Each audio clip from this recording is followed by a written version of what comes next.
In an upscale Manhattan coffee shop, a seemingly vulnerable barista was about to face her cruelest humiliation yet. What started as a routine morning shift took a shocking turn when wealthy customers mocked her fake necklace. Sarah Brown wasn't your typical service worker. For 6 years, she had balanced multiple jobs while studying art history, known for her quiet dignity and determination to honor her grandmother's memory. When elite patrons ridiculed her ornate necklace daily, she had no idea she was wearing $8 million. Sarah's refusal to remove the piece would lead to a discovery that shattered New York's social hierarchy forever. Before we jump back in, tell us where you're tuning in from, and if this story touches you, make sure you're subscribed, because tomorrow, I've saved something extra special for you. The morning rush at Gramercy Grounds moved with the practiced precision of Manhattan's elite. Sarah Brown's hands moved automatically across the espresso machine, her movements efficient despite the weight of exhaustion that had settled into her bones over the past 6 years of opening shifts. The ornate necklace at her throat caught the early light streaming through the floor-to-ceiling windows. Gold, and what appeared to be emeralds forming an intricate pattern that seemed almost too elaborate for a coffee shop uniform. Mrs. Pemberton approached the counter first, as she did every Tuesday, her Hermes bag positioned precisely at her elbow. Her eyes moved immediately to Sarah's necklace, and Sarah felt the familiar tightening in her chest. "The usual?" Sarah asked, her voice carrying the measured calm of someone who had learned to navigate these waters carefully. "Yes, and Sarah." Mrs. Pemberton's tone carried that particular quality of someone used to being heard. "That piece you're wearing. It's quite bold for the workplace, don't you think?" Sarah's hand moved instinctively to the necklace, her fingers finding the worn edges where her grandmother's hands had touched it countless times. "It was my grandmother's." "Oh, I'm sure it holds sentimental value." Mrs. Pemberton's smile didn't reach her eyes. "Though between you and me, these tourist shop pieces can be so convincing these days. The craftsmanship is remarkable for costume jewelry." The words hit with practiced precision. Sarah had heard variations of this conversation dozens of times, but each iteration still carried its sting. She focused on the espresso machine's familiar rhythm, letting the sound of steaming milk fill the silence. "Of course," Sarah replied evenly, though her grandmother's voice echoed in her memory. "Never let anyone make you feel small, my dear one." Behind Mrs. Pemberton, the morning line grew longer. Jonathan Hartwell, a hedge fund manager who ordered his coffee with the same aggressive precision he brought to his trades, tapped his phone impatiently. Sarah had served him for 3 years, and his comments about her playing dress-up had become a predictable part of his routine. "Sarah," he called out before she'd finished Mrs. Pemberton's order, "still wearing the crown jewels, I see." His voice carried enough volume to ensure others heard. "Where'd you get that piece? Times Square gift shop?" Several customers chuckled, that polite laughter of people comfortable with their position in the social hierarchy. Sarah's hands remained steady as she finished the cappuccino, though her jaw tightened almost imperceptibly. "It's a family heirloom," she said, placing Mrs. Pemberton's drink on the counter with careful precision. "Family heirloom." Hartwell's tone suggested he found the phrase amusing. "Right, and I suppose you've had it appraised by Sotheby's?" Sarah felt the familiar heat rising in her cheeks, but she'd learned years ago that defending herself only provided more entertainment. She moved to the next order with the same quiet efficiency that had kept her employed despite the daily humiliations. The memory came unbidden, as it often did during these moments. Eleanor Brown's final days, the hospital room that smelled of antiseptic and approaching loss. Her grandmother's weathered hands, still elegant despite the IV tubes, lifting the necklace from her jewelry box. "This is for you, Sarah. It's special. More special than you know." "Grandma, I can't take this. It's too beautiful, too valuable." Eleanor's laugh had been soft but firm. "Valuable. Yes, but not in the way people think. Promise me you'll wear it. Promise me you won't let anyone make you feel small." The flashback dissolved as Sarah realized a new customer was speaking to her. Caroline Webster, wife of a prominent art dealer, stood at the counter with the kind of practiced patience that suggested she was used to being noticed. "I'm sorry, what can I get you?" Sarah asked. "I was asking about your necklace," Caroline said, her head tilted in a way that suggested academic interest. "The setting is quite unusual, almost looks Indian in origin. Mughal, perhaps?" Sarah's hand moved to the necklace again, surprised by this specific observation. Most customers dismissed it outright. "I'm not sure. It was my grandmother's." Caroline's eyes studied the piece with what seemed like genuine attention. "The workmanship is interesting. Very detailed for." She paused, and Sarah braced for the inevitable dismissal. "Well, for a reproduction. Still, someone put considerable effort into the design." Even the kindest assessment carried its own sting. Sarah nodded and took Caroline's order, grateful at least that the comment hadn't drawn laughter from the other customers. The morning continued its relentless pace. Each interaction carried its own small cruelty, a raised eyebrow here, a whispered comment there. By the time Sarah's shift supervisor, Linda, arrived for the afternoon changeover, Sarah felt as though she'd run a gauntlet. "Sarah." Linda's voice carried a note of caution. "Can I speak with you for a moment?" They stepped into the small office behind the counter, and Linda closed the door with the careful consideration of someone about to deliver unwelcome news. "Look, I like you. You're reliable, you work hard, and customers generally appreciate your service." Linda paused, her eyes moving to the necklace.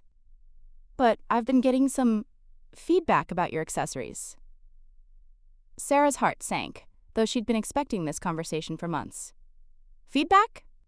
Some of our regulars feel that the necklace is inappropriate for the environment we're trying to maintain here. They worry it sends the wrong message about our brand." "What message is that?" Linda shifted uncomfortably. "That we're not as upscale as we present ourselves. That our staff might not understand the difference between authentic luxury and, well, imitation." The word hung in the air between them. Sarah felt something inside her crystallize, a determination that surprised her with its intensity. "I understand their concern," Sarah said carefully. "But this was my grandmother's dying gift to me. I won't stop wearing it." Linda sighed. "I'm not asking you to stop wearing it entirely. Maybe just not during work hours." "No." The word came out firmer than Sarah had intended. "I'm sorry, but no." The walk home to her studio apartment on the Lower East Side took 40 minutes, giving Sarah time to let the day's humiliations settle into their familiar pattern.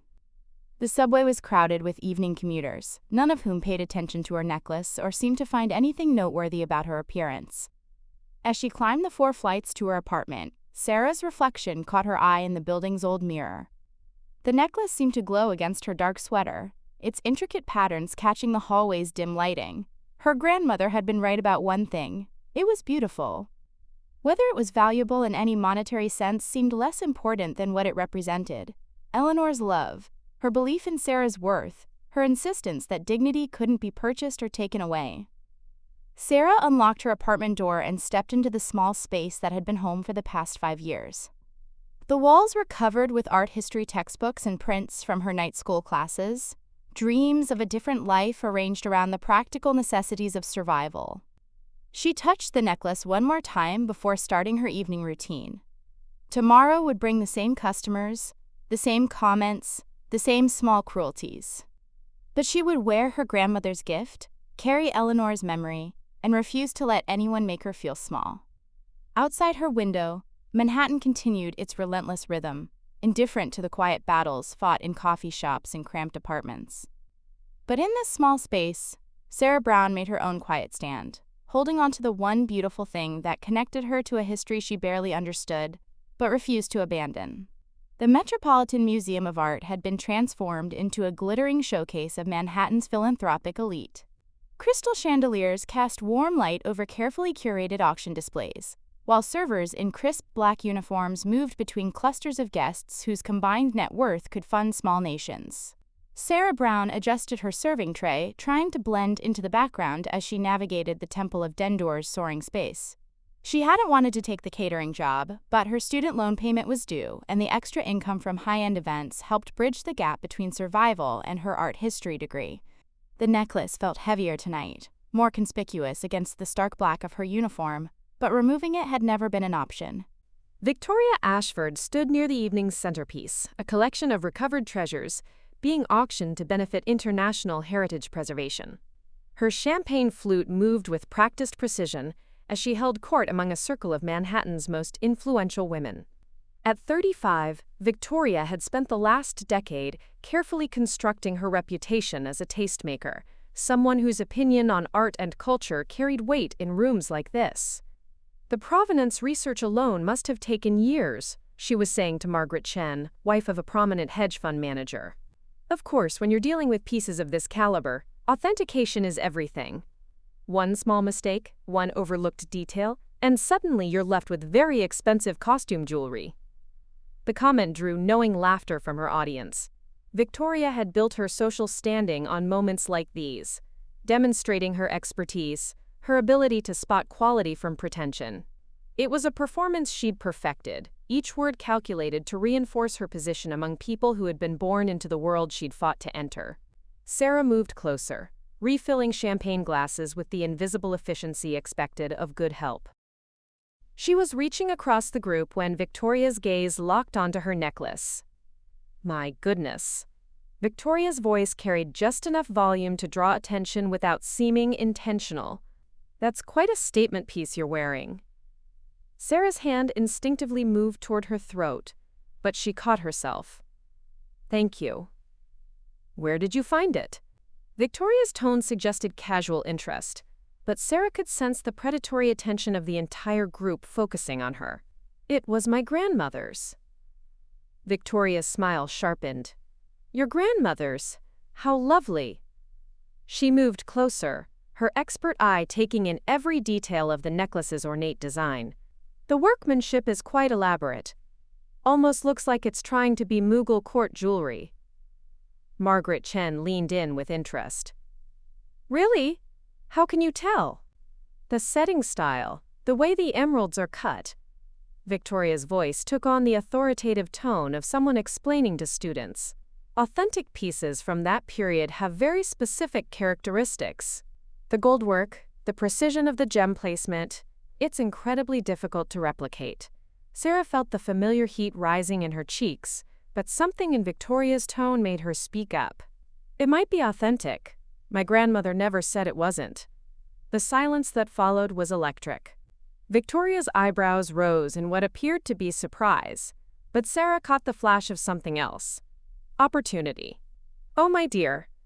Victoria's laugh was musical, designed to sound delighted rather than cruel. I'm afraid that's not how authentication works. Pieces like this, genuine Mughal ceremonial jewelry, they're worth millions. Museum-quality artifacts. They don't just sit in family jewelry boxes. Someone had pulled out their phone. Sarah could see others discreetly doing the same, sensing drama in the making. I'm not claiming to know its value, Sarah said carefully. I just know it belonged to my grandmother.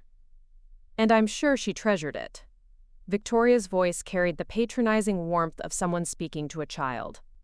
But darling, you're serving drinks at a charity auction, wearing what you believe to be priceless Indian royal jewelry.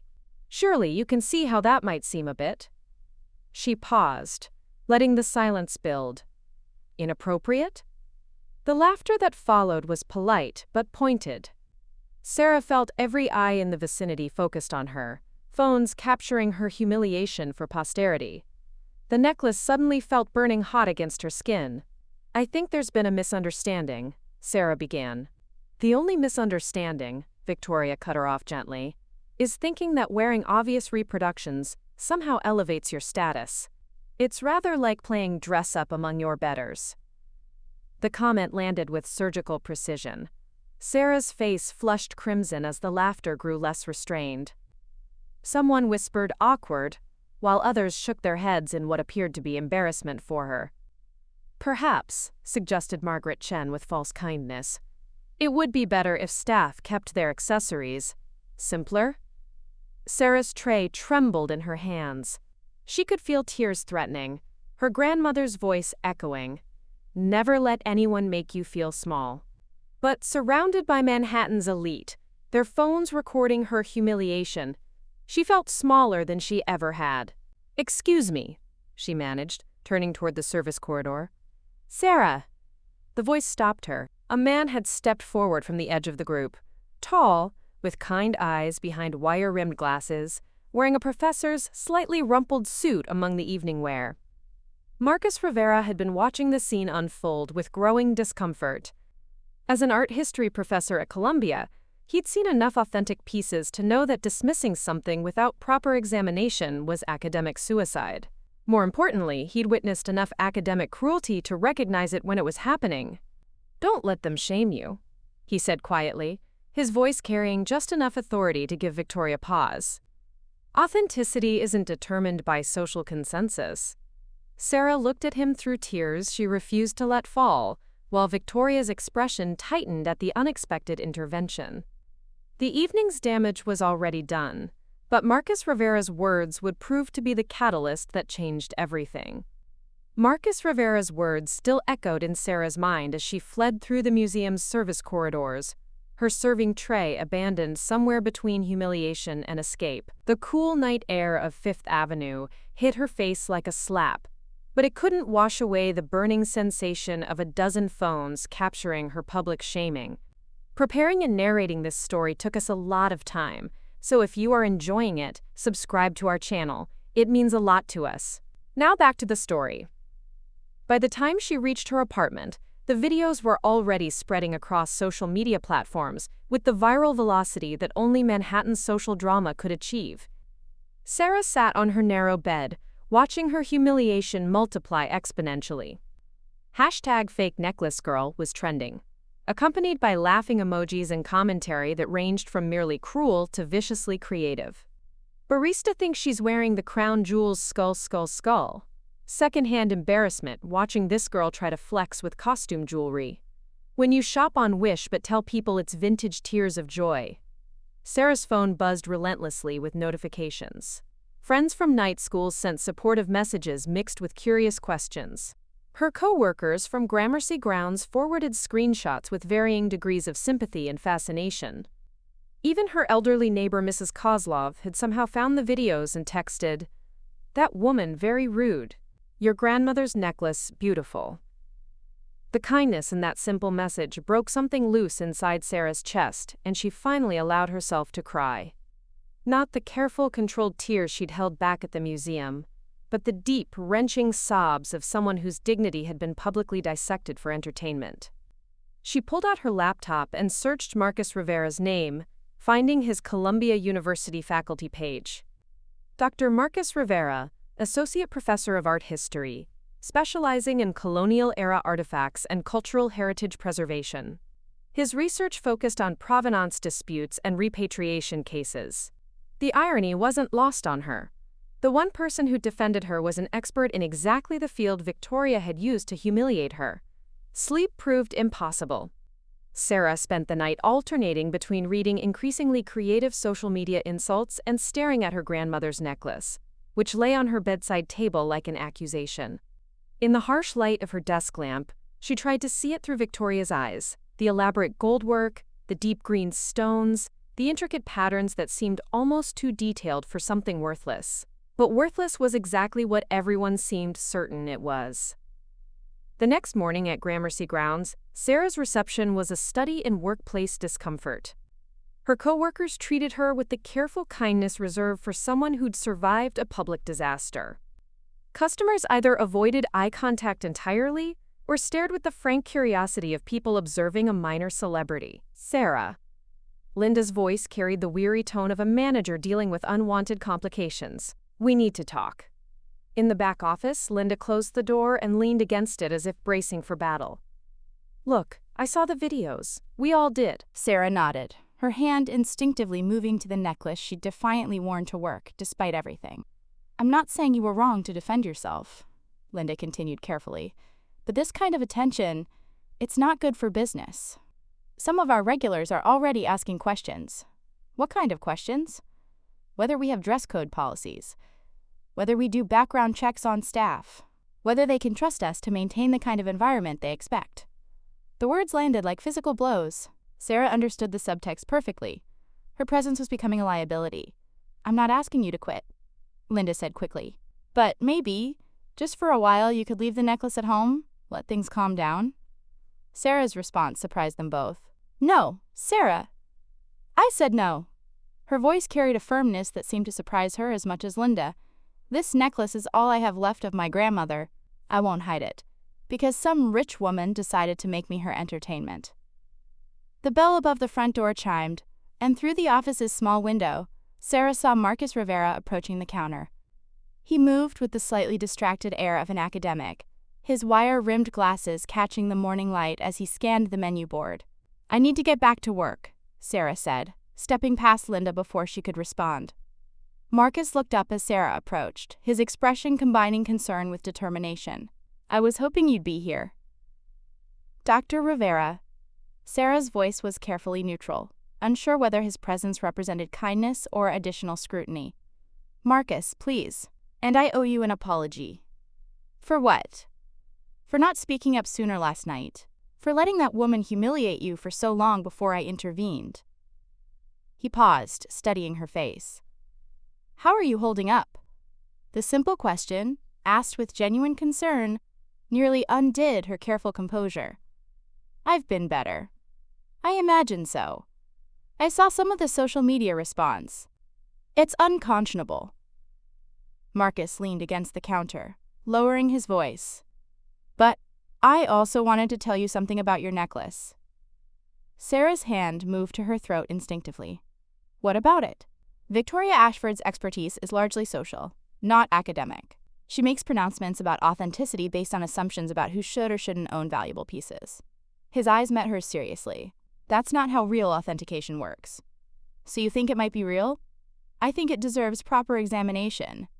Pieces with complex provenance histories are often dismissed by people who can't imagine them existing outside museums or private collections. Marcus pulled out a business card and wrote something on the back. "This is the number for Whitmore Auction House. Dr. James Morrison is their senior appraiser. He's done work for the Met, the Frick, museums around the world." Sarah took the card, her hands trembling slightly. "How much does something like that cost?" "A few hundred for basic authentication, more for detailed provenance research." Marcus's expression softened. "I know that's probably not easy on a barista's salary." It wasn't. Sarah's savings account held exactly $847, money she'd been keeping for emergencies or art supplies for her classes. But as she looked at Marcus's earnest face, then at the card in her hand, she realized this might be her only chance to prove that her grandmother's gift was more than costume jewelry. More than that, it might be her only chance to prove that she deserved to wear it. "I'll call them today," she said, surprising herself with the decision. Marcus smiled, the first genuine smile she'd received since the disaster began. "Good. And Sarah? Don't let anyone make you feel small. Your grandmother sounds like she was a wise woman." The echo of Eleanor's words in his voice made Sarah's eyes fill with tears, but for the first time in hours, they weren't tears of shame. They were tears of hope. The brass nameplate on the mahogany door read, "Whitmore Auction House, Estate 1887, in elegant script that seemed to whisper of old money and older secrets. Sarah stood on the Upper East Side sidewalk, clutching her grandmother's necklace in a velvet pouch that suddenly felt inadequate for the task ahead. 3 days had passed since her call to Dr. Morrison. 3 days of second-guessing and sleepless nights that had culminated in this moment. The lobby of Whitmore Auction House was a study in understated luxury. Persian rugs lay across polished marble floors, while oil paintings of stern-faced collectors gazed down from gilded frames. Sarah felt acutely aware of her thrift store blazer and scuffed shoes as she approached the reception desk, where a woman with silver hair and perfect posture looked up with practiced courtesy. "Sarah Brown to see Dr. Morrison," she managed, her voice steadier than she felt. "Of course. Dr. Morrison is expecting you." The receptionist's smile was genuine, lacking the subtle condescension Sarah had grown accustomed to. "Right this way, please." They walked through corridors lined with auction previews, photographs of Ming vases, Renaissance paintings, and jewelry that probably cost more than Sarah's annual salary. Each step felt like entering a world where her grandmother's necklace would either find its place or be exposed as an elaborate fake. Dr. James Morrison's office occupied a corner of the building, its windows offering views of Central Park through heavy curtains. The man himself was younger than Sarah had expected, perhaps 50, with graying temples and the intense focus of someone who spent his days examining objects worth fortunes. His desk was covered with magnifying equipment, reference books, and what appeared to be a microscope designed for examining precious stones. "Miss Brown." Dr. Morrison stood, extending a hand with the firm grip of someone comfortable with authority. "Thank you for coming in. I understand you have a piece you'd like authenticated?" Sarah nodded, pulling the velvet pouch from her purse with hands that trembled slightly. "It was my grandmother's. I don't know much about its history, just that she said it was special." "May I?" Dr. Morrison's voice carried the reverent tone of someone who understood that every piece told a story. Sarah opened the pouch and carefully lifted out the necklace. In the office's bright lighting, it seemed to come alive, the goldwork gleaming with warmth, the green stones catching and reflecting light in ways that made them appear to glow from within. Dr. Morrison's expression changed immediately. His casual professionalism shifted to something more focused, more alert. "My goodness."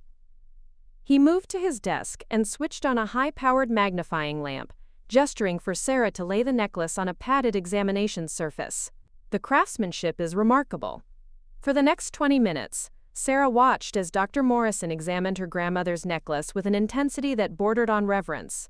He studied each section under different types of magnification, photographed specific details, and occasionally made notes in handwriting so precise it looked like calligraphy.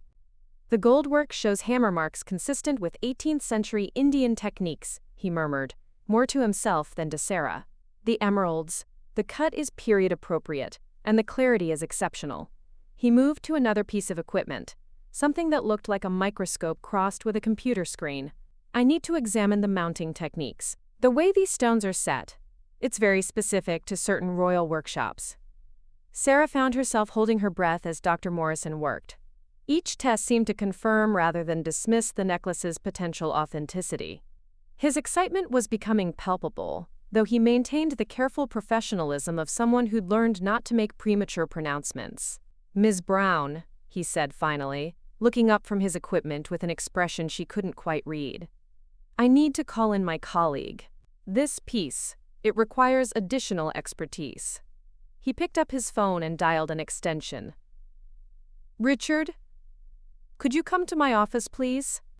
I have something that requires your immediate attention." Within minutes, the door opened to admit a man Sarah recognized from New York Society pages. Richard Whitmore III, heir to the auction house dynasty and a fixture at Manhattan's most exclusive cultural events. His presence seemed to fill the room with the kind of confident authority that came from generations of wealth and influence. "James, what's so urgent that—" He stopped mid-sentence as his gaze fell on the necklace under the examination light. "Dear God, you see it too," Dr. Morrison said, his voice tight with controlled excitement. Richard Whitmore moved closer, his trained eye taking in every detail of the piece. The workmanship, the materials, the style. "James, this appears to be a ceremonial collar, court jewelry." "That's what I thought. Look at the central medallion. The way the emeralds are arranged around the goldwork. It's consistent with pieces from Maharaja Ranjit Singh's court." Sarah felt the room spinning slightly. "I'm sorry, whose court?" Dr. Morrison turned to her, his expression mixing professional excitement with something approaching awe. "Maharaja Ranjit Singh ruled the Sikh Empire in the early 19th century. His court was famous for its spectacular jewelry, pieces that were considered among the finest examples of Indian craftsmanship ever created." Richard Whitmore was examining the necklace under a different magnifying device. "The emeralds alone. Colombian by the look of them. Museum quality. And the gold purity is exceptional." "Mr. Whitmore," Sarah's voice came out as barely a whisper. "What are you saying?" The two men exchanged a look that seemed to carry entire conversations. Finally, Dr. Morrison spoke with the careful precision of someone delivering life-altering news. "Ms. Brown, Pending final authentication tests, I believe your grandmother's necklace is an 18th century Maharaja's ceremonial collar. Conservative estimate. He paused, as if the words themselves were too significant to rush.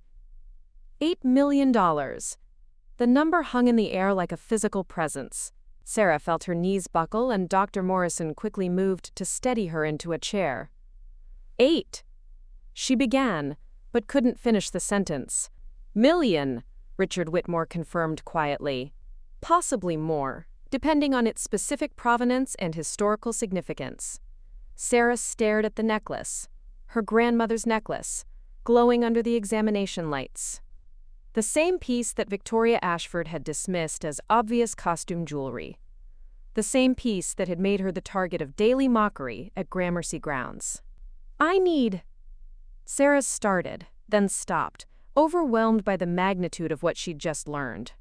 I need to call in sick to work. Dr. Morrison's laugh was gentle but understanding. Ms. Brown, I think your waitressing days might be behind you. Through the office windows, Central Park stretched out in autumn's splendor, indifferent to the moment that had just changed Sarah Brown's life forever. But in the small, well-appointed room filled with authentication equipment, a barista had just discovered she was an heiress. And somewhere in Manhattan, Victoria Ashford's phone was about to ring with news that would destroy her carefully constructed reputation.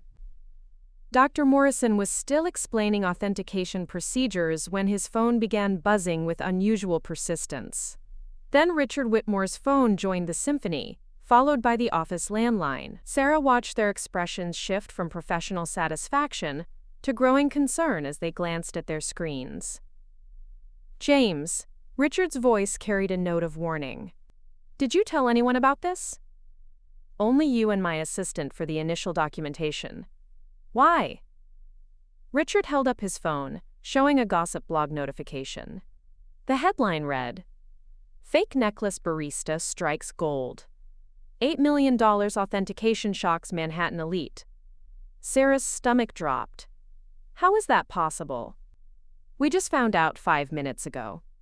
Dr. Morrison's assistant appeared in the doorway, her usual composure cracked. Dr. Morrison, there are reporters in the lobby. They're asking about a necklace authentication. And someone from page 6 is on line 3. The reality hit Sarah like a physical blow. In the age of social media and instant news cycles, secrets lasted about as long as it took to type a text message.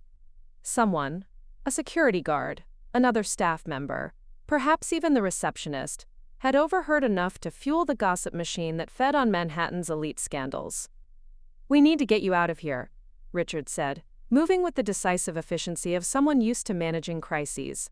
James, secure the necklace in the vault. Ms. Brown, do you have somewhere safe to go? Before Sarah could answer, Dr. Morrison's computer chimed with a news alert.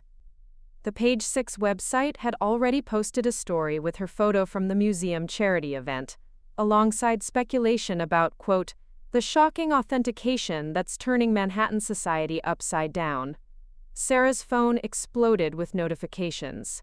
Instagram, Twitter, TikTok. Every platform where her humiliation had been shared was now buzzing with updates. The same users who had mocked her #FakeNecklaceGirl hashtag were now posting comments ranging from excitement to disbelief to barely concealed envy. OMG, the barista was right and Victoria Ashford was wrong skull. From fake to 8 figures in 24 hours. Someone check on Victoria LMAOOO. Not me feeling bad for dragging this girl when she was literally wearing millions. Richard's phone rang, and he answered with clipped professionalism. Whitmore Auction House. No comment at this time. All authentication details are confidential. He hung up and turned to Sarah. That was the New York Times. This story is going everywhere.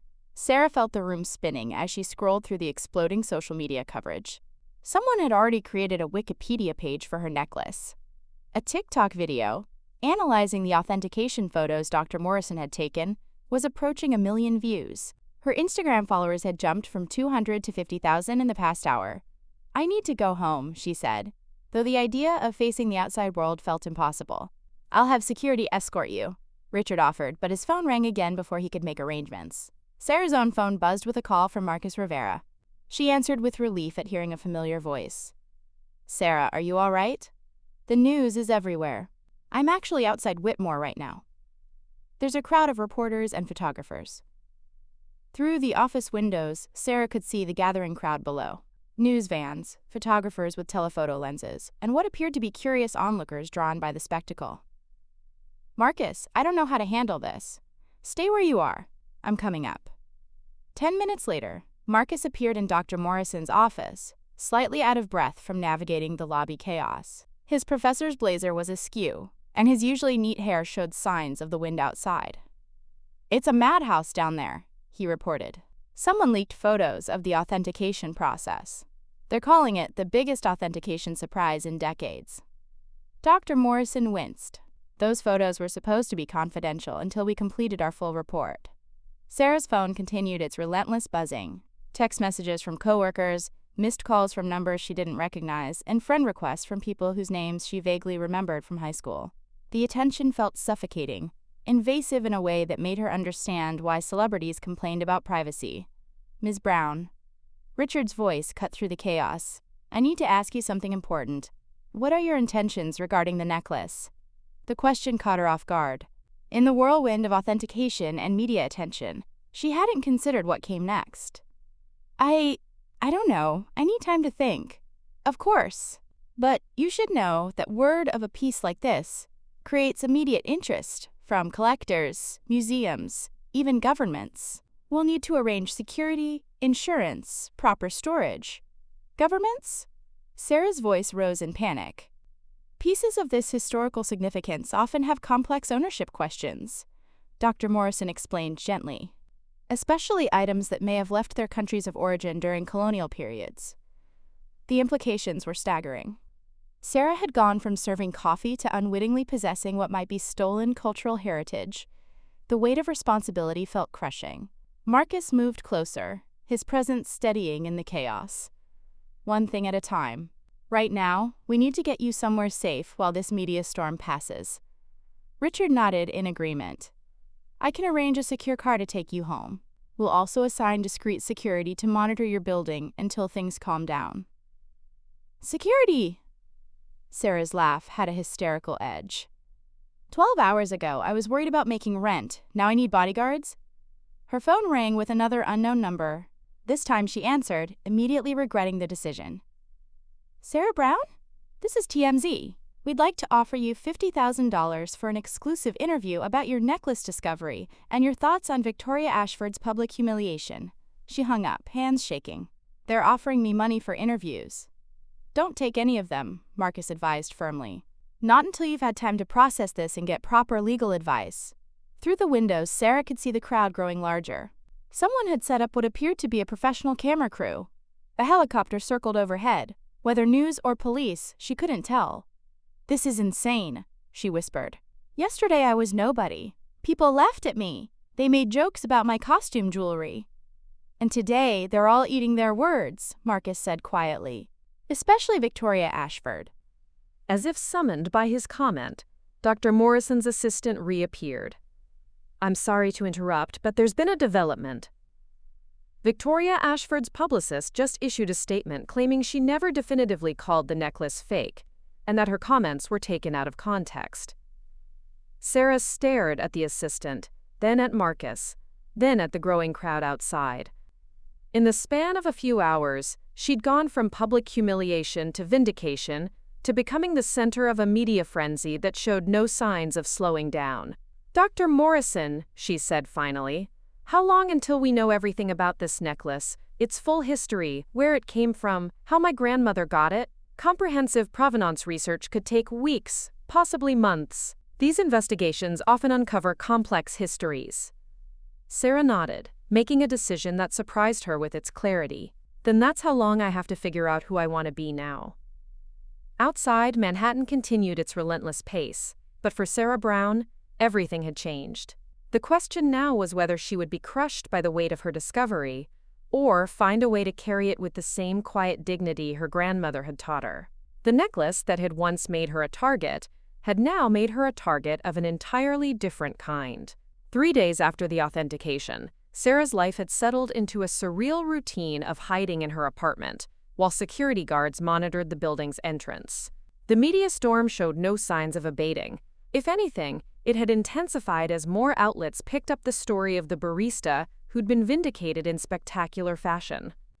She'd stopped reading the coverage after seeing herself described as everything from an inspiration to suspiciously lucky. Marcus had become her anchor in the chaos, bringing groceries and helping her screen the endless calls from reporters, documentary filmmakers, and what he diplomatically called opportunists. They were sharing Chinese takeout when Sarah's phone rang with yet another unknown number. "Don't answer it," Marcus advised, not looking up from his lo mein. But something made Sarah hesitate. What if it's important? Sarah Brown? The voice was crisp, professional, with a slight accent Sarah couldn't place. "My name is Maya Patel. I'm an investigative journalist with Heritage Quarterly. I specialize in cultural repatriation cases, and I'd like to discuss your necklace." Sarah's heart sank. If this is about an interview— "It's not," Maya interrupted gently. "It's about the necklace's history, specifically how it left India." The words hung in the air like a challenge. Sarah met Marcus's eyes, seeing her own apprehension reflected there. "What do you mean?" "I've been researching pieces from Maharaja Ranjit Singh's treasury for a book I'm writing about colonial-era art theft. Your necklace. It appears in British military records from 1849. Sarah's appetite disappeared entirely. "I don't understand. Ms. Brown, I think we should meet. There are things about your inheritance you need to know." An hour later, Maya Patel sat in Sarah's tiny living room, her laptop open, and a folder of documents spread across the coffee table. She was younger than Sarah had expected, perhaps 30, with intelligent dark eyes and the focused intensity of someone driven by purpose. "I want to start by saying I'm not here to attack you," Maya began, her voice carrying the careful tone of someone delivering difficult news. "But the story of how colonial officers acquired valuable artifacts is complicated." She opened her laptop and showed Sarah a digitized British military record from 1849. "This is from the Second Anglo-Sikh War. After the British defeated Maharaja Ranjit Singh's forces, there was a systematic looting of the royal treasury. Officially, it was called prize money, compensation for British military officers." Sarah stared at the screen, trying to process the implications. "You're saying the necklace was stolen?" "Taken under circumstances that today we would absolutely consider theft," Maya confirmed. "The British justified it as legitimate spoils of war. But these artifacts had deep cultural and religious significance. They weren't just valuable objects. They were symbols of Sikh identity and sovereignty." Marcus leaned forward, his academic training engaging with the historical evidence. "Do you have documentation linking Sarah's specific necklace to these events?" Maya nodded, pulling out a photograph that made Sarah's breath catch. It showed a British military officer in dress uniform, standing beside what appeared to be a display of captured artifacts.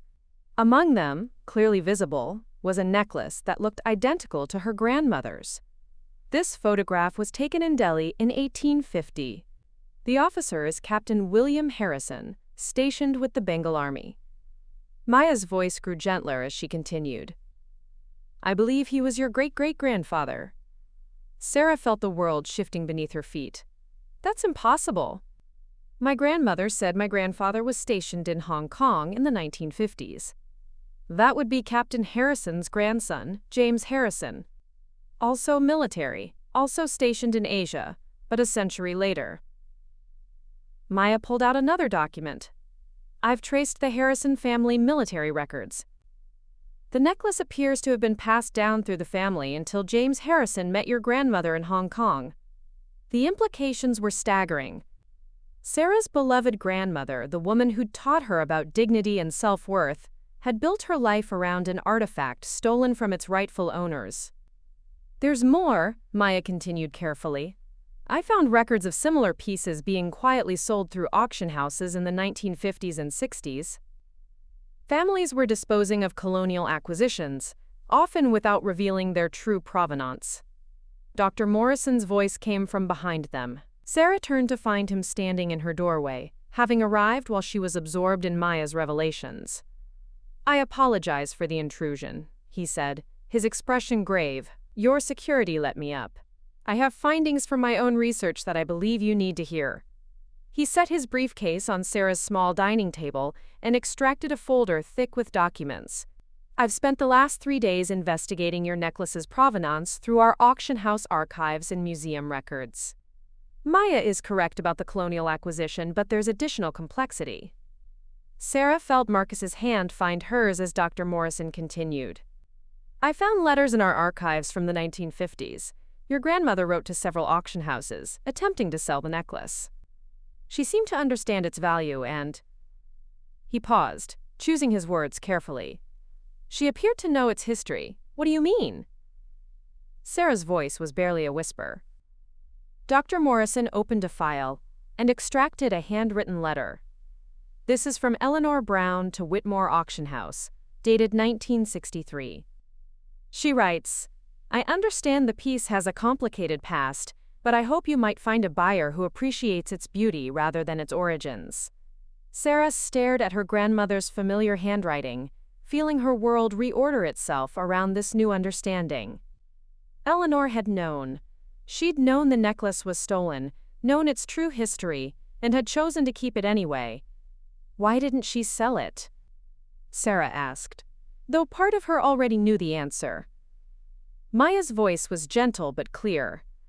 Because in 1963, the market for colonial artifacts was different. Questions about provenance were rarely asked. But your grandmother seems to have had a conscience about it. Dr. Morrison nodded. There are several draft letters in the file where she starts to explain the necklace's history, then stops. She never sent them. Sarah looked around her small apartment. At Marcus's concerned face. At Maya's compassionate but determined expression. At Dr. Morrison's scholarly sympathy. 3 days ago, she'd thought her biggest problem was Victoria Ashford's cruelty. Now she was grappling with the reality that her inheritance was built on colonial theft, and her beloved grandmother had carried that secret to her grave. Ms. Brown, Maya said quietly, I want you to know that you're not responsible for what happened over a century ago. But now that you know the truth, you have choices to make. Sarah nodded, understanding that her journey from barista to heiress had just become infinitely more complicated. The necklace that had vindicated her was also indicting her family's legacy. And somewhere in London, there were people who had a stronger claim to her inheritance than she did. Sarah hadn't slept in 36 hours when the call came. She was sitting at her kitchen table, surrounded by printouts of Maya's research and Dr. Morrison's archived letters, trying to reconcile the grandmother she'd loved with the woman who'd knowingly kept stolen artifacts. Marcus had dozed off on her small couch, exhausted from helping her process the mounting evidence of her family's complicity in colonial theft. Ms. Brown? The voice was crisp, educated, with the kind of British accent that spoke of private schools and inherited expectations. My name is Priya Sharma. I believe we need to speak about the necklace that belonged to my great-grandfather. Sarah's blood turned to ice water. She'd known this moment would come. Maya had warned her that living descendants of the original owners might emerge, but the reality of it felt like standing before a judge awaiting verdict. Miss Sharma, Sarah managed, her voice steadier than she felt. We've been researching the necklace's history. I know, Maya Patel contacted me yesterday. She's been remarkably thorough. There was something in Priya's tone that wasn't quite anger, though Sarah couldn't identify what it was. I'm a human rights lawyer here in London. I've spent considerable time on repatriation cases, though I never expected to be personally involved in one. Sarah closed her eyes, waiting for the demand she knew was coming. Instead, Priya surprised her. I'd like to invite you to London, not to take the necklace from you, not yet, anyway, but to help you understand what you're carrying, what it meant to my family, to our people. I don't understand. Ms. Brown, I've read about your story. The way you were treated, the dignity you showed in defending something you believed your grandmother treasured. Priya's voice carried a note of what sounded almost like respect. Before we discuss ownership, I think you deserve to know the full story of what you've inherited. 2 days later, Sarah found herself on a Virgin Atlantic flight to London, Marcus beside her in the narrow economy seats they'd booked with the last of her savings. The airline staff treated them with the careful attention reserved for passengers who'd recently been in the news, though Sarah suspected they were also curious about the woman whose fake jewelry had turned out to be worth millions. "You don't have to do this," Marcus said as their plane descended through gray London clouds. "You could have spoken to her over video call." "No," Sarah replied, watching the Thames wind through the ancient city below. "If I'm going to give this back, and I think I am, I need to understand what I'm returning." Priya Sharma met them at a quiet cafe in Bloomsbury, near the British Museum. She was younger than Sarah had expected, perhaps 35, with the composed bearing of someone accustomed to fighting battles in courtrooms. Her dark hair was pulled back in a style that was professional but not severe, and her eyes held the kind of intelligence that missed nothing. "Sarah," she said, rising to shake hands. "Thank you for coming. This can't be easy." "Nothing about the last week has been easy," Sarah replied, surprised by Priya's warmth. They sat in a corner booth while Marcus ordered coffee, and Priya opened a leather portfolio filled with documents and photographs. "I want to start with this," she said, sliding an old photograph across the table. Sarah's breath caught. The image showed a man in elaborate ceremonial dress, standing in what appeared to be a palace courtyard.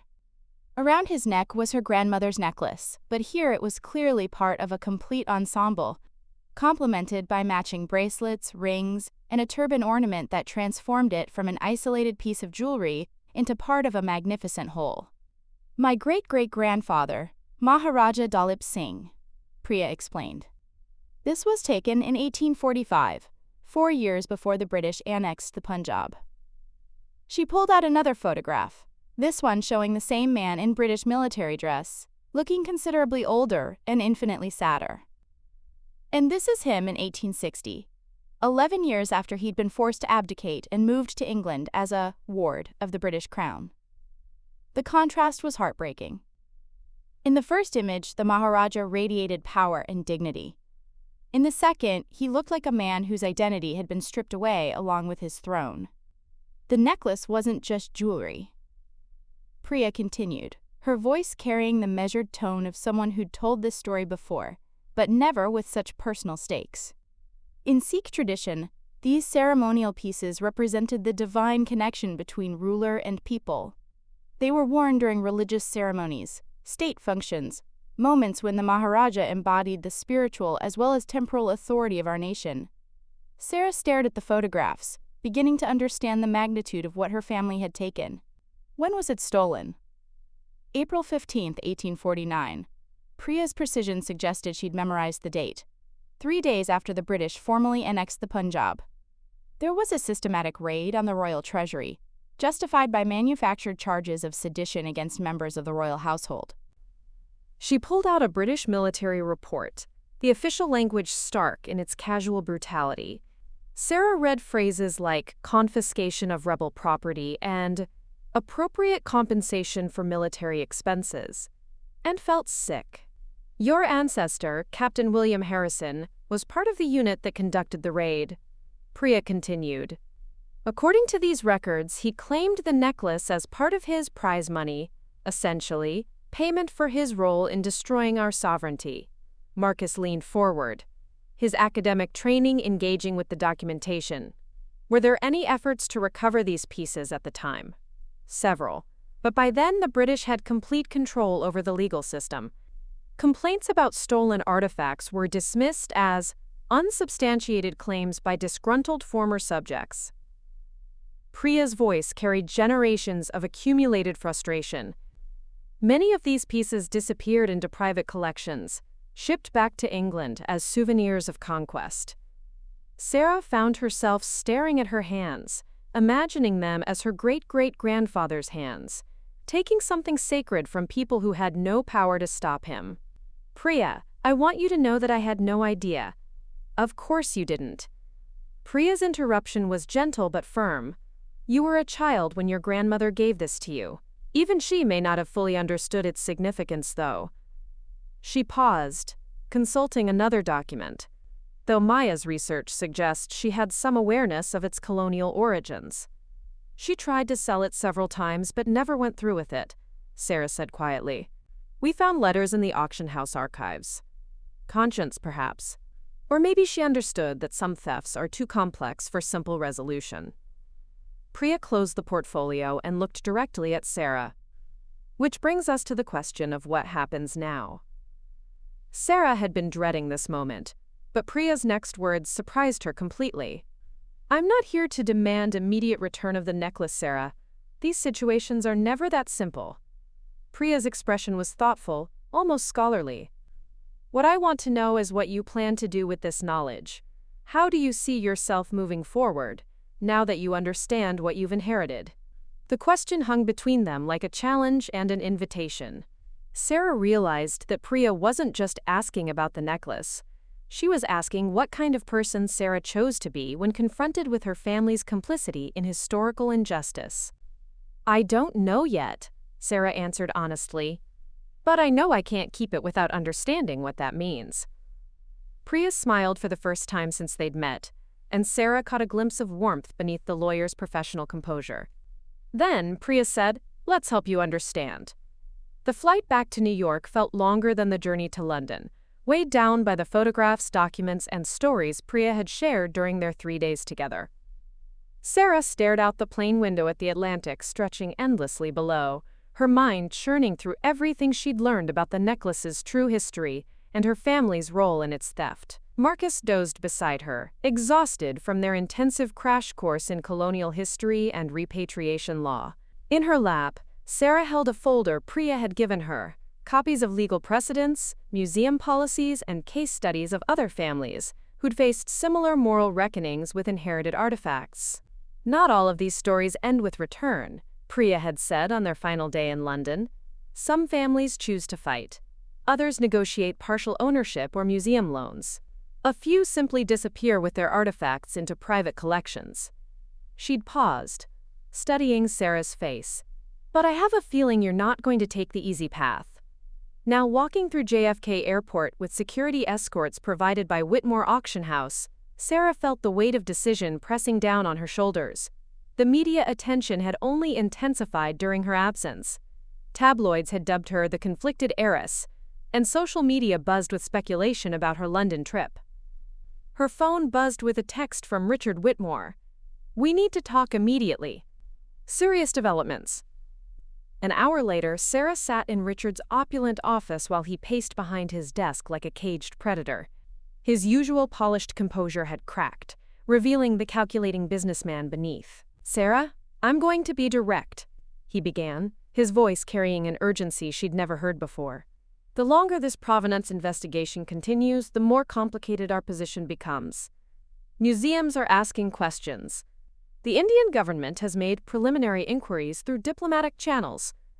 Sarah felt her stomach tighten. "What kind of inquiries?"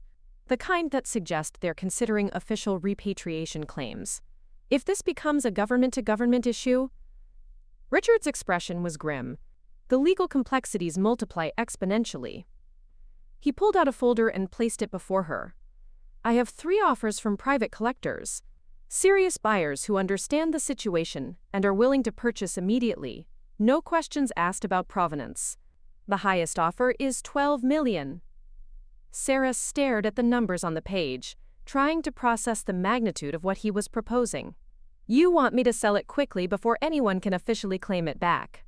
I want you to secure your financial future while you still can," Richard corrected.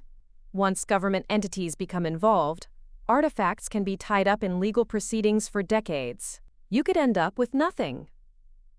The conversation was interrupted by Richard's assistant announcing another visitor. To Sarah's shock, Victoria Ashford entered the office, her usual social confidence replaced by something that looked almost like desperation.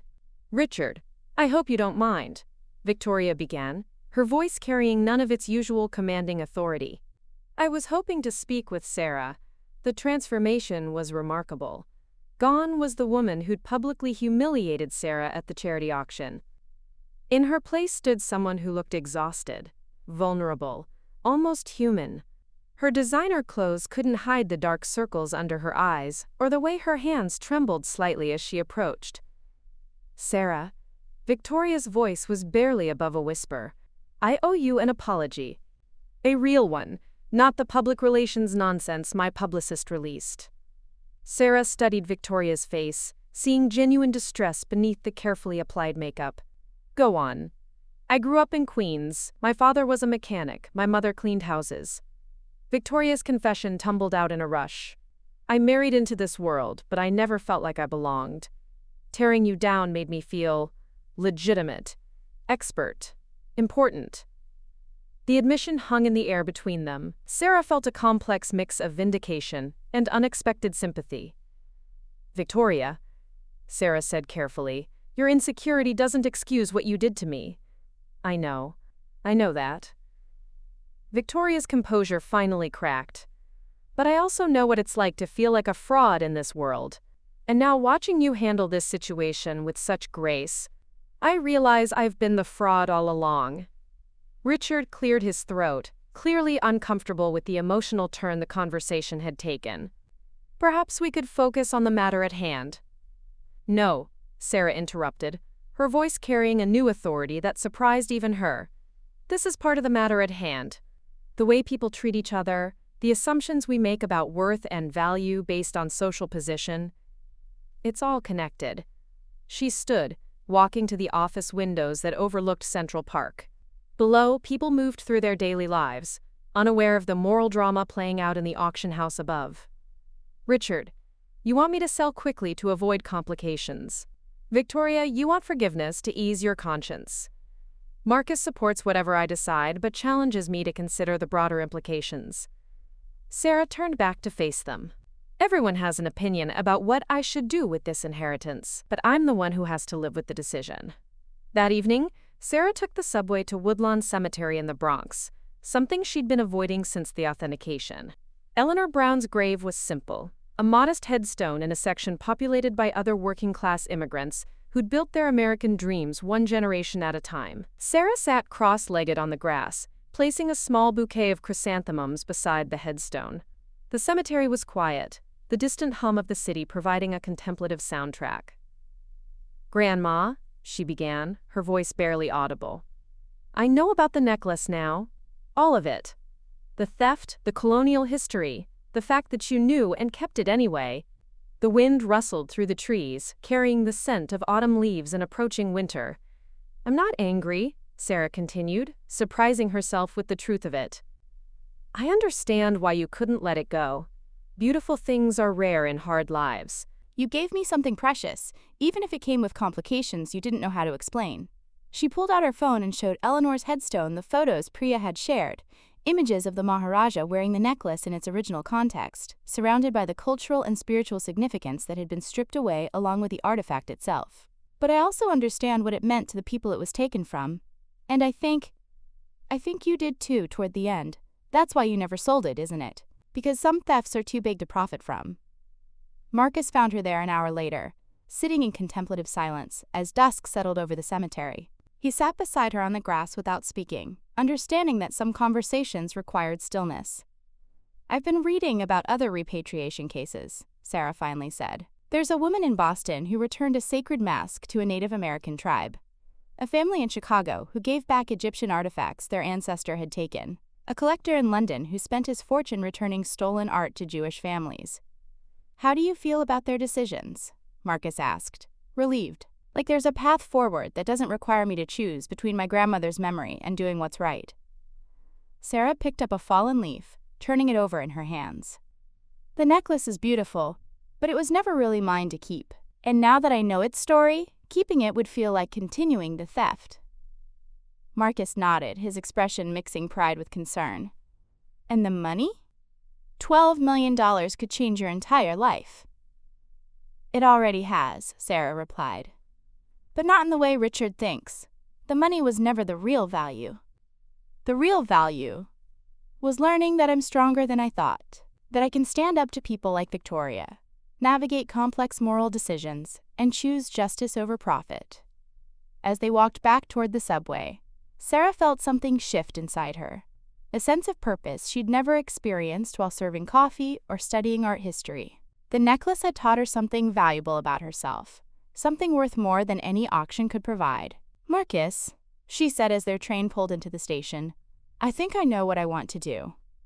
The decision that would define not just her future, but her understanding of herself, was finally taking shape. The press conference was scheduled for 2 o'clock on a crisp November afternoon, but Sarah had been awake since dawn, rehearsing her statement in the mirror of her small bathroom. The words felt foreign in her mouth, not because they weren't true, but because 3 weeks ago she could never have imagined herself addressing a room full of reporters about cultural patrimony and colonial justice. Marcus sat at her kitchen table, reviewing the legal documents that would formalize her decision. His laptop displayed the website for the Sarah Brown Foundation for Cultural Repatriation, a domain name that still seemed surreal when she saw it in print. "You don't have to do this publicly," he said for the third time that morning. "You could return the necklace quietly, avoid all the media scrutiny." "No," Sarah replied, adjusting the simple silver chain around her neck. A piece her grandmother had actually made herself, crafted in the jewelry-making classes she'd taken at the community center. "If I'm going to do this, I want it to mean something beyond just one necklace. I want people to understand why this matters." Her phone buzzed with a text from Priya, who had flown in from London the night before. "Ready to make history together?"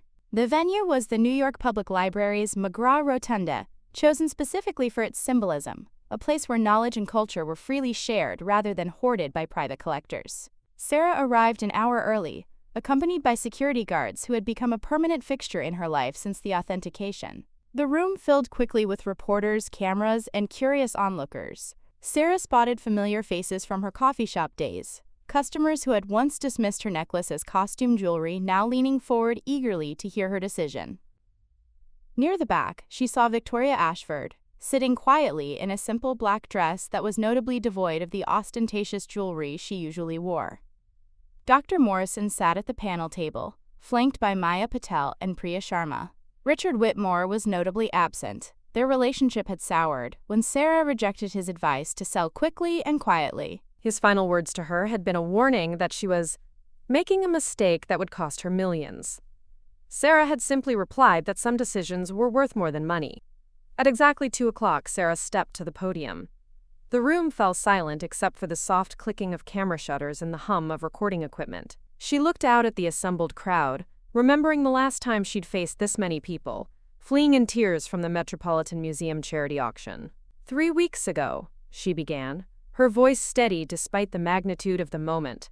"I was publicly humiliated for wearing what everyone assumed was fake jewelry. Today, I stand before you to discuss why that humiliation, and my response to it, represents something much larger than one woman's vindication." She paused, letting her gaze sweep across the room. In the front row, Marcus gave her an encouraging nod. "The necklace I inherited from my grandmother is authentic, an 18th-century ceremonial collar from the court of Maharaja Ranjit Singh, valued at approximately $8 million. But its monetary worth is insignificant compared to its cultural and spiritual significance to the Sikh people from whom it was stolen in 1849. A murmur went through the crowd. Sarah had deliberately chosen the word stolen rather than the euphemistic language typically used to describe colonial acquisitions. "My great-great-grandfather, Captain William Harrison, participated in the systematic looting of the Punjabi royal treasury following the British annexation of the Sikh Empire. What the British called prize money, we must now recognize as cultural theft on a massive scale." She gestured toward Priya, who rose gracefully to join her at the podium. "I want to introduce Priya Sharma, great-great-granddaughter of Maharaja Dalip Singh, and a human rights lawyer specializing in repatriation cases. Over the past week, she has helped me understand not just the legal implications of my inheritance, but its human cost." Priya's voice carried the authority of someone accustomed to addressing international tribunals. Sarah's decision to investigate her necklace's provenance, and her response to what she discovered, represents exactly the kind of moral courage we need to address the legacy of colonial cultural theft. Too often, these conversations happen in academic circles or legal proceedings. Today, we're seeing an individual choose justice over profit in the most public way possible. Sarah returned to the microphone, her confidence growing with each word. "Which brings me to my decision. Effective immediately, I am returning this necklace to the Sharma family and the Sikh community it rightfully belongs to." The room erupted in camera flashes and shouted questions, but Sarah raised her hand for silence. But I'm not stopping there. The attention this story has received has created an opportunity to address the broader issue of cultural heritage in private hands. Today I'm announcing the establishment of the Sarah Brown Foundation for Cultural Repatriation. Maya Patel leaned into her microphone, her journalist's training evident in her clear articulation. The foundation will work with families, collectors, and institutions to identify artifacts of questionable provenance and facilitate their return to origin communities. Sarah is using the platform her story has created to advocate for systemic change in how we approach cultural patrimony. A reporter from the front row raised her hand. Ms. Brown, are you giving up $8 million because of guilt over your ancestors' actions? Sarah had anticipated this question, the assumption that her decision was driven by shame rather than principle. I'm making this choice because I've learned that true ownership isn't determined by possession or even legal title. It's determined by cultural significance and spiritual connection. This necklace was never mine in any meaningful sense. I was simply its temporary custodian. But what about your financial future? Another reporter called out. You're walking away from life-changing money. My life has already changed, Sarah replied, and for the first time, she smiled. 3 weeks ago, I thought my worth was determined by how others perceived me. I let wealthy customers mock me daily because I believed their judgment mattered more than my own dignity. This experience has taught me that real value, personal value, comes from making choices that align with your principles, even when they're difficult. She paused, her gaze finding Victoria Ashford in the back of the room. I want to address something else. The way this story has been portrayed as my vindication against people who mocked me. Yes, I was humiliated. Yes, I was treated cruelly by people who assumed my necklace was fake because they couldn't imagine someone like me owning something valuable. Victoria shifted uncomfortably in her seat as Sarah continued. But this isn't really about proving those people wrong. It's about understanding why they felt entitled to make those assumptions in the first place. The same colonial mentality that allowed my ancestor to steal cultural artifacts is what drives people to judge worth based on social class, race, or economic status. A hand shot up from the middle of the room. Are you saying there's a connection between colonial theft and modern class discrimination? I'm saying that systems of oppression are interconnected, Sarah replied, her art history education finally finding practical application. The mindset that justified taking sacred objects from colonized peoples is the same mindset that assumes working-class people can't possess beautiful things, that judges authenticity based on the owner's social position rather than the object's actual provenance. Dr. Morrison leaned into his microphone, his scholarly voice adding weight to Sarah's argument. What Ms. Brown is describing aligns with current academic understanding of how colonial collecting practices shaped modern attitudes toward cultural ownership. The idea that certain people deserve to own artifacts while others don't is directly descended from colonial hierarchies. Priya nodded in agreement. Sarah's experience of being mocked for wearing fake jewelry while actually possessing a priceless artifact perfectly illustrates how assumptions about authenticity are often rooted in prejudice rather than expertise. A reporter near the back called out, Ms. Ashford, you were central to the initial incident. Do you have any comment? All eyes turned to Victoria, who had been sitting in increasingly obvious discomfort throughout the conference. She rose slowly, her usual poise replaced by visible vulnerability. I owe Sarah an apology that goes beyond anything I've said previously, Victoria began, her voice carrying none of its usual commanding authority. My behavior at the charity auction was inexcusable. But more than that, it was emblematic of everything Sarah is talking about today. She paused, clearly struggling with the public nature of her confession. I used my assumed expertise to humiliate someone I perceived as beneath my social station. I was so invested in maintaining my position in a hierarchy I'd fought to enter, that I weaponized cultural knowledge against someone who couldn't fight back. Victoria's voice cracked slightly. Sarah, your grace in handling this situation has shown me exactly the kind of person I don't want to be. The room was completely silent now, the drama of personal reckoning adding human dimension to the broader policy discussion. Sarah's response surprised everyone, including herself. Victoria, I appreciate your apology. But I also want you to know that the Foundation will welcome advisors who understand both the appeal of beautiful objects and the importance of ethical ownership. Your mistake doesn't disqualify you from being part of the solution. The offer of redemption through action rather than punishment drew audible murmurs of approval from the audience. As the press conference wound down, Priya stepped forward with a small wooden box. Sarah, on behalf of my family and the global Sikh community, I want to thank you for your courage and integrity. This necklace will be displayed in a Sikh cultural center in London, where its story, including your role in its return, will educate visitors about both colonial exploitation and contemporary justice. Sarah accepted the box containing her grandmother's necklace one final time, feeling its weight differently now. It was no longer a burden of complicated inheritance, but a symbol of moral growth and purposeful action. There's one more thing, Priya announced to the still-rolling cameras. The Sharma family will be making a substantial donation to the Sarah Brown Foundation, ensuring that her choice to prioritize justice over profit doesn't compromise her ability to continue this work. As the formal proceedings ended and reporters dispersed to file their stories, Marcus approached Sarah with an expression mixing pride and amazement. "How do you feel?" he asked. Sarah looked around the room, at Maya already discussing collaboration possibilities with other journalists, at Priya speaking with representatives from various cultural organizations, at Victoria quietly signing up to volunteer with the foundation. "Lighter," she said finally. "Like I've been carrying something heavy without realizing it, and now I can breathe again." Outside the library, Manhattan continued its relentless pace, but for Sarah Brown, everything had changed again.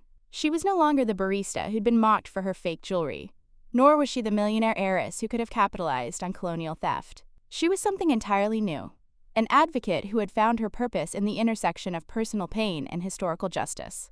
The necklace that had once made her a target had ultimately made her a leader. And as she walked down Fifth Avenue with Marcus at her side, Sarah understood that sometimes the most valuable things you can inherit are the opportunities to make difficult choices with integrity. The foundation would face challenges, criticism, and complex cases that defied easy resolution. But for the first time in her life, Sarah Brown knew exactly who she was and what she stood for, and that knowledge was worth more than $8 million.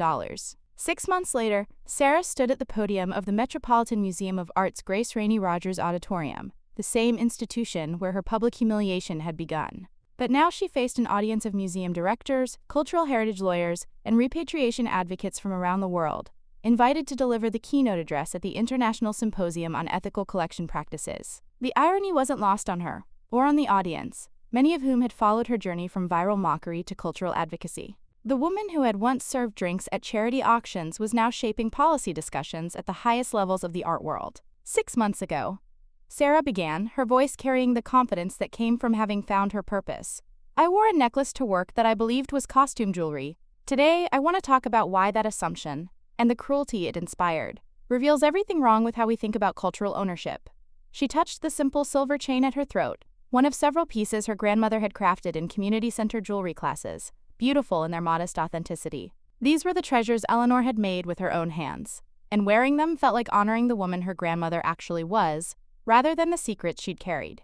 The Sarah Brown Foundation has worked on 43 repatriation cases in the past 6 months, Sarah continued, gesturing to the presentation screen behind her. From a Maori ceremonial mask in a private collection in Denver, to Buddhist sculptures in a Connecticut mansion, we've learned that colonial-era theft was far more systematic and widespread than most people realize. In the front row, Marcus smiled with the quiet pride of someone who had watched her transform from barista to advocate. Their relationship had deepened into something built on shared values and mutual respect, a partnership that strengthened rather than complicated her work. He'd taken a sabbatical from Columbia to serve as the Foundation's Director of Research, applying his academic expertise to the practical work of tracing stolen artifacts to their origins. "But we've also learned something more hopeful," Sarah continued. "When families understand the true history of their inheritances, most choose to do the right thing. The hardest part isn't convincing people to return stolen artifacts. It's helping them understand that the artifacts were stolen in the first place." Priya Sharma sat in the third row in New York for a collaborative project between the Foundation and the International Council of Museums. The ceremonial necklace now resided in the Sikh Heritage Centre in London, where Sarah's story was told alongside its cultural significance. Visitors learned not just about colonial theft, but about contemporary justice and the courage required to make difficult moral choices. Dr. Sharma and I have been developing protocols for what we call restorative provenance research, Sarah explained. Rather than simply documenting theft, we work to heal the relationships damaged by cultural exploitation. This means involving origin communities in every step of the process, ensuring that repatriation serves their needs rather than just easing collector consciences. The presentation included case studies that had become touchstones for the emerging field of ethical repatriation. A family in Boston had returned not just artifacts but also funded educational programs in the Native American community their ancestor had stolen from. A collector in London had established a scholarship fund for students from countries whose cultural heritage filled his private collection. These stories matter because they show us that acknowledging historical wrongs doesn't require shame or paralysis, Sarah said. It requires action, relationship building, and a commitment to doing better going forward. During the question and answer period, a hand rose from the back of the auditorium. Sarah recognized the questioner immediately. Victoria Ashford, whose attendance at every foundation event over the past 6 months had been both surprising and genuine. Ms. Brown. Victoria's voice carried none of its former arrogance. Could you speak to how personal transformation intersects with institutional change? Some of us are trying to rebuild not just our relationships with cultural heritage, but our understanding of ourselves. Sarah appreciated the vulnerability in the question. Victoria's journey from social bully to foundation volunteer had been neither easy nor entirely smooth. But her commitment to making amends through action, rather than words, had earned grudging respect from Sarah and the foundation staff. Victoria raises an important point, Sarah replied. Institutional change requires personal change. We can't transform how museums, auction houses, and private collectors approach cultural heritage unless individuals within those institutions are willing to examine their own assumptions and biases. She paused, looking directly at Victoria. Some of our most effective advocates are people who've made mistakes in the past. They understand how easy it is to participate in exploitative systems without recognizing the harm being caused. Their commitment to doing better often exceeds that of people who've never been forced to confront their complicity. After the presentation, Sarah found herself surrounded by attendees eager to discuss collaboration opportunities. Museum directors who had once been skeptical of repatriation were now asking for guidance on ethical collection policies. Private collectors were reaching out to have their holdings reviewed. Academic institutions were integrating colonial theft education into their curricula. Maya Patel approached with a laptop showing the Foundation's latest media coverage. "The Times is calling you, the conscience of the art world," she reported with a grin. "Though I prefer the Guardian's description, the woman who proved that moral courage is the rarest treasure of all." Sarah laughed, still uncomfortable with the media attention, but understanding its value for advancing the Foundation's work. "Have you seen the latest application numbers for our fellowship program?" 1,500 applications for 12 spots, Maya confirmed.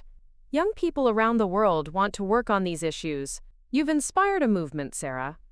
As the symposium wound down, Sarah walked through the museum's galleries with Marcus and Priya, past displays of artifacts whose acquisition stories were slowly being re-examined in light of new ethical standards. The institution that had once been the site of her humiliation was now partnering with the Foundation to develop more transparent provenance research.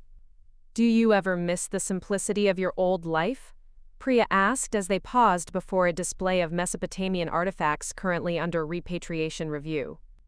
Sarah considered the question seriously.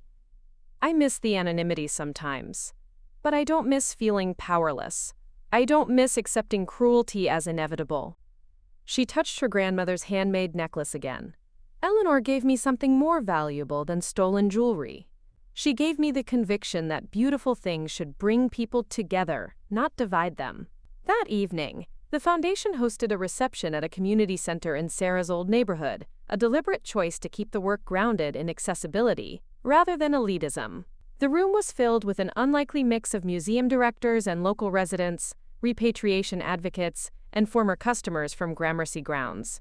Linda, Sarah's former supervisor, approached with a shy smile. "I wanted to thank you," she said quietly.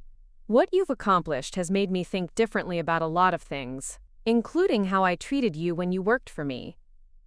"You were protecting your business," Sarah replied kindly. "I understand that now. But I also understand that some principles are worth protecting even when they're inconvenient." As the reception continued around them, Sarah found herself reflecting on the journey that had brought her to this moment. The necklace that had once made her a target for mockery had ultimately revealed her true calling. The humiliation that had nearly broken her spirit had instead forged it into something stronger and more purposeful.